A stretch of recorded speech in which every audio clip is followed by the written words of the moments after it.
कक्षा 12वीं वाले विद्यार्थियों को इस वीडियो में मैं वार्षिक पेपर में आने वाले कुछ महत्वपूर्ण प्रश्न बताने वाला हूँ। तो चलो, मैं आपको थोड़ा-सा पिछले जानकारी को बता देता हूँ। जैसे सेक्शन ए में 2 प्रश्न आते हैं। सेक्शन ए को हम क्या कहते हैं? रीडिंग कॉम्प्रिहेंशन कहते हैं। ये जो रीडिंग कॉम्प्रिहेंशन होता है ना, ये पैसेज ही होता है और कुछ नहीं होता है ना। तो 2 पैसेज आएगा। 2 पैसेजों में से एक पैसेज रहेगा क्वेश्चन, मतलब एक पैसेज जो रहेगा ना, उसमें पूरा क्वेश्चन दिया रहेगा। पूरा का पूरा क्वेश्चन 12 क्वेश्चन रहेगा और 12 अंक का रहेगा। 12 क्वेश्चन रहेगा, उन 12 क्वेश्चनों के उत्तर आपको ढूंढ के, पैसेज से ढूंढ के ही उत्तर क्या करना है, लिखना होता है। तो 12 नंबर आपको मिलेगा।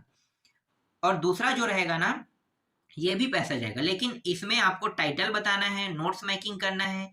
टाइटल आपको पता है ना, एक पूरा जब पैसेज पढ़ोगे तो उसका टाइटल क्या निकल सकता है। फिर नोट्स आपको बनाना है, नोट्स मेकिंग छोटा सा, मतलब हो सकता है ये 50 शब्दों का भी हो सकता है ना, 100 शब्दों का हो सकता है, 80 शब्दों का हो सकता है। तो ये प्रश्न के समय ही वहां पे बताया जाएगा कि 80 शब्दों में लिखना है, 50 शब्दों में। तो छोटा सा ना नोट्स बनाना है। नोट्स बनाने के बाद आपको सब हेडिंग, हेडिंग और सब हेडिंग के बारे में भी जानकारी बताना है और समरी भी लिखना है। तो ये जो सेक्शन ए है ना, इनके बारे में मैंने पहले ही वीडियो बना दिया है।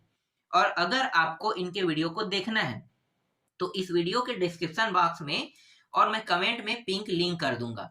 जैसे ही आप कमेंट को क्लिक करोगे, कमेंट को देखोगे, तो वहां पे आपको एक पिन हुआ लिंक मिलेगा। ठीक है, उनको जैसे ही क्लिक करोगे तो आप सेक्शन ए के दोनों पैसेजों से संबंधित सारे प्रश्नों को पा सकते हो।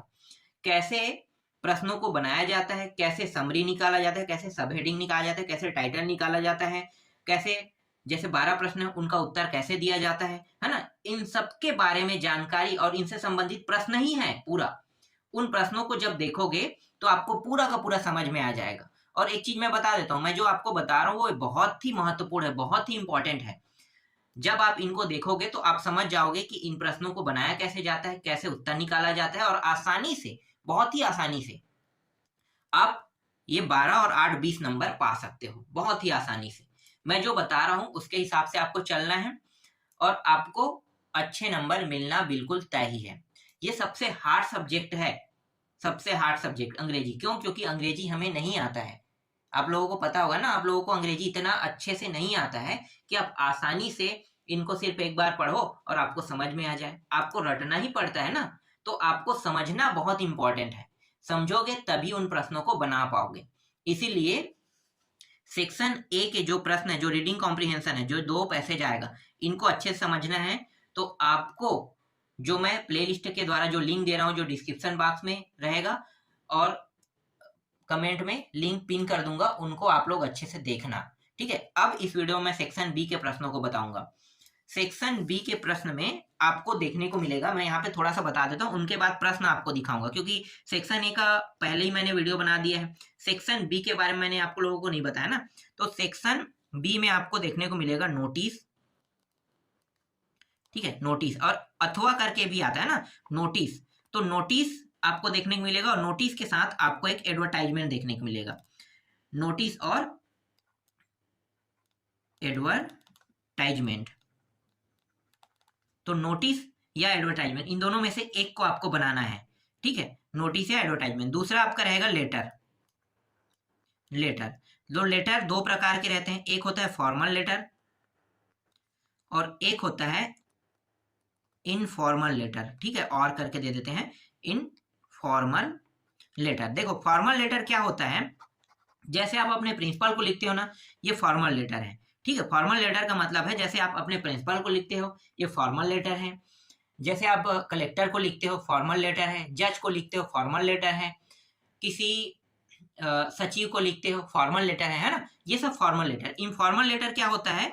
इनफॉर्मल लेटर होता है जैसे कोई दोस्त है, अपने दोस्त को अपनी बहन की शादी में बुला रहा है, ये होता है इनफॉर्मल लेटर, है ना। अपने पिताजी को पत्र लिखते हो, अपने माताजी को पत्र लिखते हो, ये होता है इनफॉर्मल लेटर। समझ में आ गया? तो 2 तरीके के लेटर होते हैं, एक होता है फॉर्मल लेटर, एक होता है इनफॉर्मल लेटर। तो दूसरा आपको ये देखने को मिलेगा। तीसरा आपको आर्टिकल देखने को मिलेगा। आर्टिकल, आर्टिकल का मतलब है ऐसे। ठीक है, ऐसे को ही हम आर्टिकल के नाम से जानते हैं। और एक और आपको देखने को मिलेगा do as directed. Do as directed. तो ये 4 टॉपिक जो है ना, सेक्शन बी में आपको देखने को मिलेगा। अब मैं आपको बता देता हूँ ये कितने कितने नंबर का आएगा। ये आएगा 4 नंबर का। नोटिस, एडवर्टाइजमेंट दोनों में से किसी एक को बनाना है और 4 नंबर मिलेगा। लेटर, फॉर्मल और इनफॉर्मल लेटर आता है। कई बार तो इनफॉर्मल ही दोनों होता है ना, दोनों कई बार इनफॉर्मल हो जाए, हाँ इनफॉर्मल हो जाता है। तो ये रहेगा 6 नंबर का। आर्टिकल 10 नंबर का रहता है और डू एज डायरेक्टेड भी 10 नंबर का रहता है। कुल मिला के कितना हो गया? 30 नंबर। 30 अंक के प्रश्न जो है आपको 20 सेक्शन में देखने को मिलेगा। अब 20 सेक्शन का 30 अंक आपका पूरा फिक्स हो जाएगा। मैं आपको थोड़ा सा बता देता हूँ ना। नोटिस, एडवर्टाइजमेंट, इन दोनों में से किसी एक को बनाना है। नोटिस अधिकतर बहुत सरल होता है, एडवर्टाइजमेंट जो है थोड़ा सा कठिन हो जाता है। फिर भी मैं इन दोनों के बारे में आपको जानकारी दूंगा। लेटर के बारे में बताऊंगा, है ना, 6 नंबर का लेटर। और आर्टिकल जिसे हम ऐसे के नाम से जानते हैं वो 10 नंबर का रहेगा। डू एज डायरेक्टेड आएगा 10 नंबर का। तो सेक्शन बी में ये जो 4 टॉपिक है, ये 4 टॉपिक रहेगा और 30 अंक के प्रश्न आएगा। तो चलो पहले मैं एडवर्टाइजमेंट के बारे में आपको बता देता हूं। देखो एडवर्टाइजमेंट जो है ना, यहाँ पे ये 2 प्रश्न मैं आपको बता रहा हूं। ये है लॉस्ट से है, मतलब घाटा, एक फाउंड है ना। तो लॉस्ट और फाउंड के बारे में बताया गया। एडवर्टाइजमेंट बनाया कैसे जाता है अब मैं आपको थोड़ा सा बताता हूँ। देखो ये क्या कह रहा है, पर्स इन द बस, मतलब lost your purse in the bus. Purse जो है, ये पर्स जो है वो मेरा खो गया है, कह रहा हूं मैं, ठीक है, मेरा पर्स जो है वो खो गया है। तो मुझे एडवर्टाइजमेंट देना है, न्यूज़पेपर को क्या करना है, न्यूज़पेपर में मुझे एडवर्टाइजमेंट देना है। तो मैं कैसे दूंगा न्यूज़पेपर में एडवर्टाइजमेंट? तो देखो मैं क्या बताऊंगा कि मैं इस बस से जा रहा, देखो यहाँ पे बस का नाम दे दे पर्स इन DTC बस, है ना। तो मैं ऐसे ही बताऊंगा कि मेरा जो पर्स है, तो मैं बताऊंगा कि मेरा पर्स जो है वो खो गया है। कौन से बस में? DTC बस में। और कौन से रोड में जा रहा था, जिसे हम नेशनल हाईवे कहते हैं, इसे हम यहाँ पे रूट नंबर से दर्शा रहे हैं। तो रूट नंबर 425 में मैं जा रहा था ना, मतलब वो बस जा रहा था, ठीक है, बस जा रहा था। और रोड कौन सा है, रूट नंबर के साथ रोड भी बताना होगा, जैसे कि बिलासपुर रोड है, दुर्ग रोड है, ठीक है, रायपुर रोड है, राजनांदगांव रोड है, कंवर्धा रोड है, कोरबा रोड है, बलरामपुर, सरगुजा। तो इस तरीके से आपको बताना पड़ेगा। कोई ना कोई जिला की ओर जा रहा है ना, कोई गांव की ओर जा रहा है, तो आपको क्या करना है, उस रूट नंबर को आपको बताना पड़ेगा। तो नेशनल हाईवे में तो सिर्फ जिला जिला में ही जाता है ना, तो नेशनल हाईवे को आपको दर्शाना होगा। जैसे मैंने यहाँ पे देखो, यहाँ पे GE रोड कह रहा है ना, तो मैं क्या बता रहा हूँ यहाँ पे, मैं ये बता रहा हूँ कि ये बिलासपुर रोड जा रहा है, ये रायपुर रोड जा रहा है। इस तरीके से आपको बताना है कि इस रोड में ये जा रहा था। यहां तक आपको समझ में आ गया। अब मैं क्या जानकारी दूंगा, अब मैं ये जानकारी दूंगा कि मेरे पर्स में क्या क्या है। तो मैं बताऊंगा कि मेरे पास पर्स में कुछ मनी है, जैसे 1000 है, 1000 है, ठीक है, 10,000 है। इस तरीके से मैं क्या बताऊंगा कि मेरे पर्स में इतना इतना पैसा है, ठीक, ये हो गया। उसके अलावा मेरे पास कुछ इंपॉर्टेंट डॉक्यूमेंट था, वो भी उसी पर्स में था, जैसे कि आधार कार्ड, पैन कार्ड, ठीक है, इन सभी के बारे में बताऊंगा। इसके अलावा हो सकता है मेरे पास कुछ सामान मैंने खरीदी किया, उनका भी बिल हो सकता है। तो ये डॉक्यूमेंट मेरे पास था जो मेरे पर्स में था, ठीक है, ये मैं बताऊंगा। इसके बाद मैं यहाँ पे ये भी घोषणा करूंगा कि जो भी मेरे पर्स को ढूंढ के लाएगा उनको मैं कुछ रिवार्ड भी दूंगा, ठीक है। रिवार्ड के बारे में, आप पैसा के बारे में बताना चाहते हैं तो बता सकते हो कि मैं उनको 500 दूंगा, 1000 रुपए दूंगा, है ना। तो ये रिवार्ड होता है, तो कुछ रिवार्ड दूंगा। इस तरीके से आप न्यूज़पेपर में दोगे ऐड। उसके बाद अपना कॉन्टेक्ट नंबर भी देना पड़ेगा, क्योंकि जो ढूंढ के लाएगा वो तो मुझे देगा ना कॉन्टेक्ट नंबर में। तो कॉन्टेक्ट नंबर तो देना पड़ेगा कि मेरा घर कहाँ पे है, मैं रहता कहाँ हूँ, है ना। तो इनके बारे में पूरा आपका पोस्टल आईडी देना पड़ेगा, जैसे विलेज ये है या शहर ये है, इस शहर के इस वार्ड में रहता हूँ, या फिर जैसे विलेज कह रहा हूँ तो पोस्टर बताऊंगा, है ना, ये पोस्ट मेरा ये है, तहसील ये है, जिला ये है, फिर पिन कोड नंबर ये है। तो ये सारी जानकारी मुझे देना पड़ेगा, ठीक है। उसके बाद मैं अपना कॉन्टेक्ट नंबर भी दूंगा, फोन करके वो मुझे बताएगा कि कॉन्टेक्ट नंबर देने का बेनिफिट क्या होता है। बेनिफिट ये होता है कि वो फोन किए और फोन करने के बाद कहता है कि मुझे आपका सामान मिला है, आप यहाँ पे आके ले जा सकते हो। तो आप अपनी जानकारी आप बता सकते हो, या फिर पोस्टल आईडी देते हो तो पोस्ट करने के लिए कहोगे, और आप उनको पोस्ट करने के बाद आपके पास सामान जैसा आता है उनका रिवार्ड आप उसको वापस कर सकते हो, है ना। तो ये कॉन्टेक्ट नंबर इसीलिए दिया जाता है। तो इस तरीके से एडवर्टाइजमेंट दिया जाता है। हर का एडवर्टाइजमेंट अलग अलग तरीके का होता है। जैसे मुझे घाटा हुआ है ना, जैसे मैं किसी चीज को सेल कर रहा हूँ, तो यहाँ पे मैं थोड़ा सा जानकारी और बता देता हूँ, आप इन दोनों को देख लेना, बहुत सरल होता है।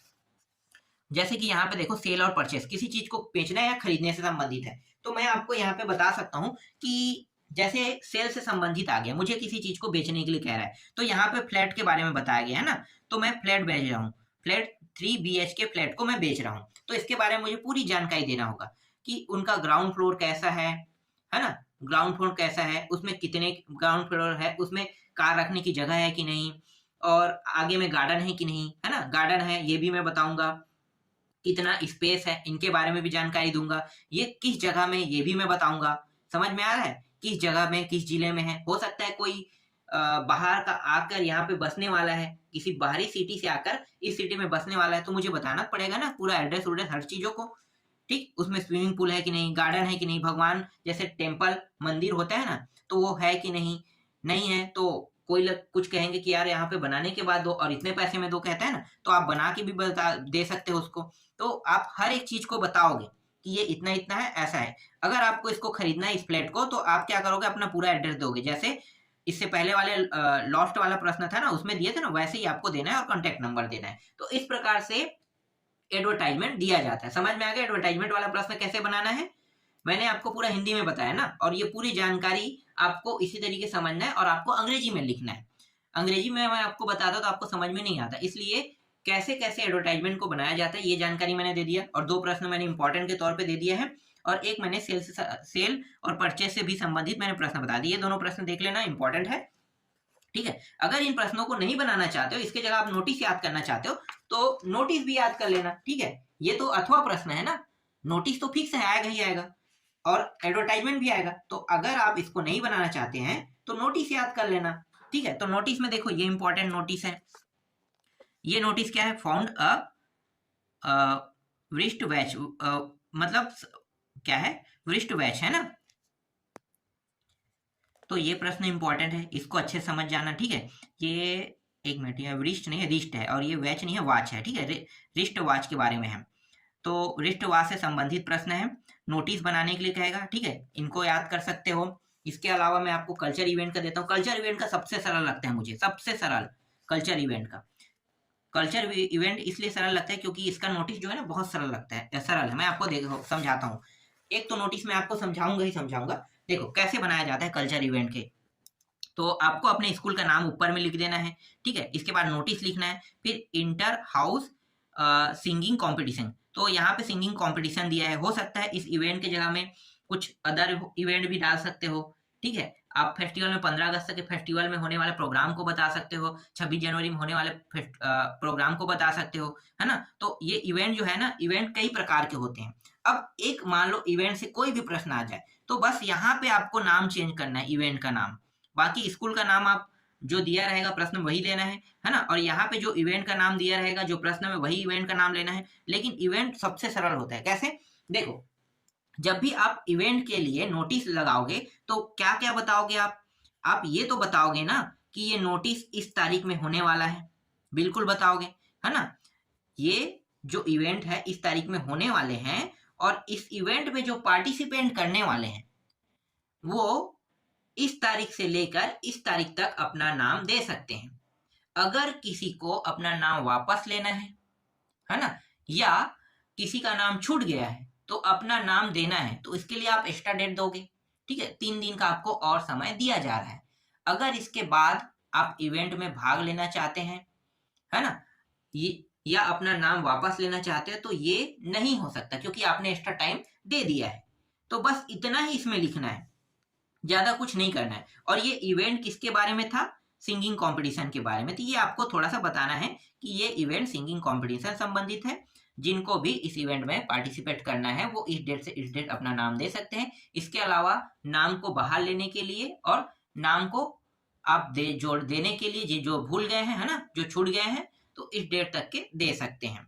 इसके बाद आप यहाँ पे जिनको भी सेक्रेटरी के रूप में बुलाए हैं उनके बारे में आप बताओगे कि ये सेक्रेटरी के रूप में आने वाले हैं, इस तरीके से। नहीं, उनको नहीं, मतलब जो सेक्रेटरी है जो इस प्रश्न में दिया रहेगा उनका ही नाम यहाँ पे डालना है ना, प्रश्न में रहता ही है इस सेक्रेटरी का नाम ये है, तो उसको आपको यहाँ पे बताना है कि मैं हूँ यहाँ का सेक्रेटरी, मेरे पास ये नाम दे सकते हैं। ये कहना चाह रहा है कि जिनको भी नाम देना है वो मेरे पास देगा, है ना। तो ये कल्चर सेक्रेटरी के रूप में रहेगा कि नाम दे रहे हो या अपना नाम वापस ले रहे हो तो ये जानकारी वाला व्यक्ति ये रहेगा, और ये किस डेट में नोटिस डाल रहे हो ये डेट रहेगा, इस डेट में मैं नोटिस डाल रहा हूँ, ठीक है। तो नोटिस का डेट जो चिपकाते हो ना उसी डेट से नोटिस है, और पूरी जानकारी जो कंपटीशन को होने वाला है ये आपको बीच में यहाँ पे देना है, ठीक है।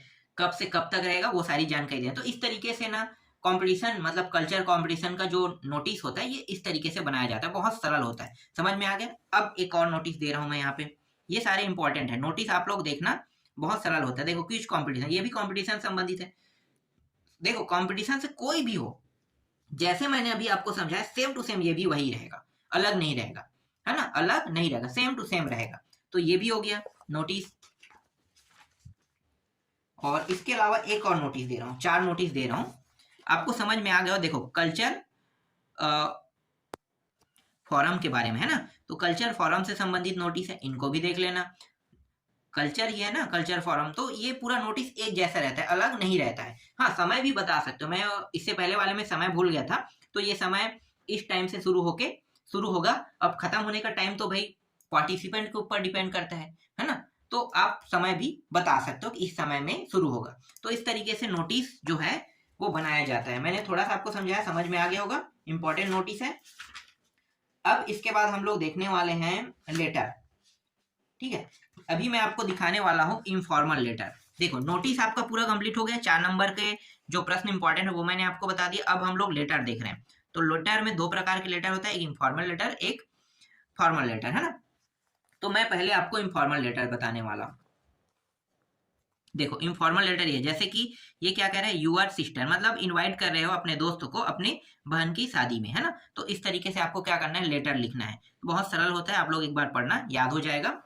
और दूसरा ये इंपॉर्टेंट है, ये क्या कर रहा है, समर हॉलीडे विथ यू, है ना।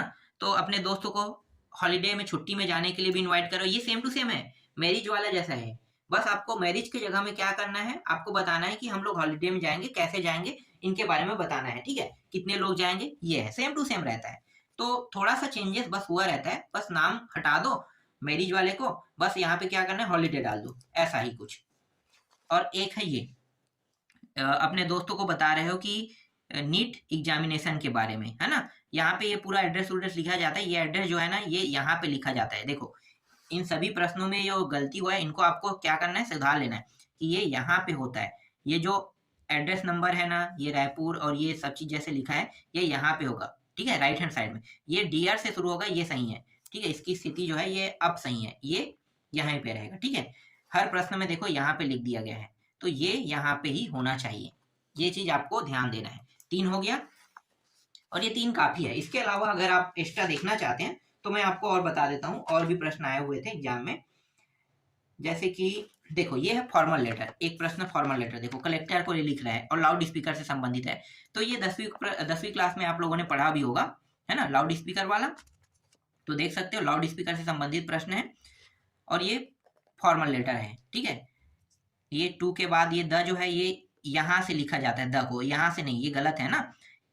तो ये द को यहाँ से लिख के यहाँ से, और ये रायपुर इसके पीछे में जोड़ देना, या नीचे में लिखोगे तो जस्ट इसके सीध वाले में लिखना, ठीक है। सब्जेक्ट सही है, ठीक है, सर है, सर ठीक है। ये आई बैग यहाँ से लिखा जाता है, ठीक है। थोड़ा थोड़ा यहाँ पे गलती हुआ है, इनको सुधार लेना। और ये थैंक यू की, ठीक है, ये सही है, लेफ्ट हैंड साइड में, राइट हैंड साइड में ही लिखा जाता है, ठीक, ये भी सही है।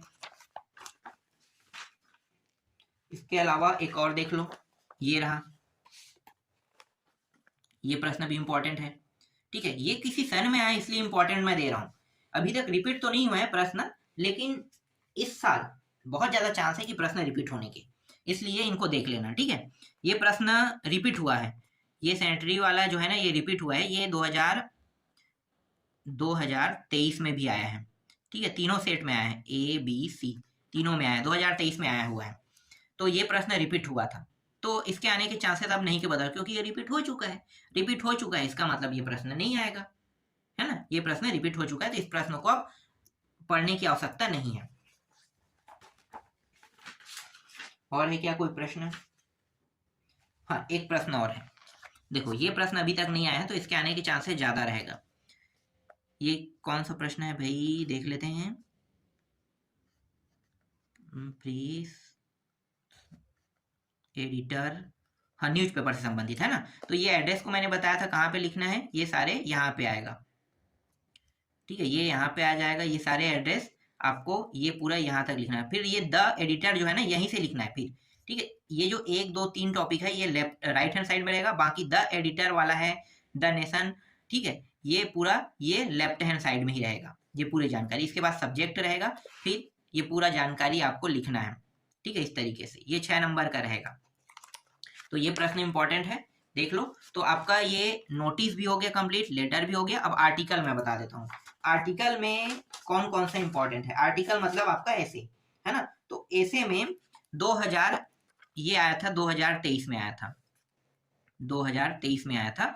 पॉपुलेशन के बारे में आया था, इन्वायरमेंट नहीं बताया था। लेकिन आप समझ सकते हो कि पॉपुलेशन कुछ भी हो, ठीक है, चाहे वो जनसंख्या पॉपुलेशन हो या इन्वायरमेंट पॉपुलेशन हो, है ना। तो इससे संबंधित यही प्रश्न है, मतलब इसका उत्तर आपको यहीं से मिलेगा, ठीक है। तो ये 250 शब्दों में लिखना है, ये 10 नंबर का रहता है। तो ये 2023 में आया था, इसके आने के चांसेस 2024 में कम है, फिर भी इनको आपको देखना है। और इसके अलावा ये प्रश्न 2020 और किस में आया था, 23 में, 21 में आया था। तो ये जो प्रश्न है ना ये रिपीट हो सकता है, ठीक है, ये प्रश्न जो है ये रिपीट हो सकता है, इस साल 2024 में आ सकता है। तो 1 मिनट, गेम्स एंड, हाँ ठीक है, गेम्स एंड स्पोर्ट्स के बारे में। तो ये प्रश्न इंपॉर्टेंट है, इनको भी आपको क्या करना है, देखना है। हाँ, एक चीज मैं बता देता हूँ, ये जो आर्टिकल है ना हर साल चेंज होते रहता है, कोई अलग अलग आर्टिकल आता है। तो ऐसे, और आर्टिकल जो है 1 साल के गैपिंग के बाद आता है या 2 साल के गैपिंग के बाद भी आता है। ऐसा नहीं कि आर्टिकल जो है हर साल एक आर्टिकल को फिक्स कर दे, हर साल वो लोग फिक्स नहीं करते हैं। तो इसीलिए मैं आर्टिकल जो है ना 3 आर्टिकल दे रहा हूँ, इन तीनों में से 2 आएगा, मुझे कंफर्म पता है 2 आएगा।